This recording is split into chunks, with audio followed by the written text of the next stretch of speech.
السلام علیکم ورحمۃ اللہ وبرکاتہ۔ بسم اللہ الرحمن الرحیم۔ یقیناً تمام دوست خیر و عافیت سے ہوں گے۔ اللہ تبارک و تعالی سے دعا ہے کہ تمام دوست خیر و عافیت سے رہیں۔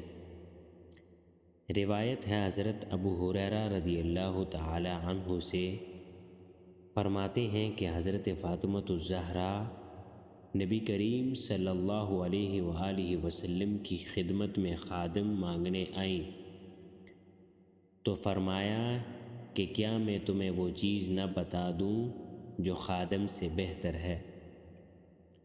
33 بار سبحان اللہ پڑھا کرو اور 33 بار الحمدللہ اور 34 بار اللہ اکبر ہر نماز کے وقت اور سوتے وقت پڑھ لیا کرو۔ اس حدیث سے ہمیں یہی معلوم ہوتا ہے کہ فقر غنا سے افضل ہے اور صبر شکر سے بہتر۔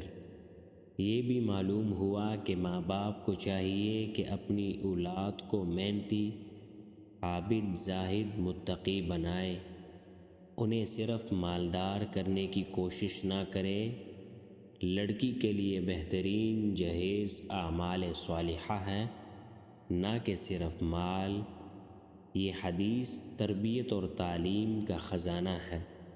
اللہ تعالیٰ سے دعا ہے کہ اللہ ان حدیث پر عمل کرنے کی توفیق عطا فرمائے۔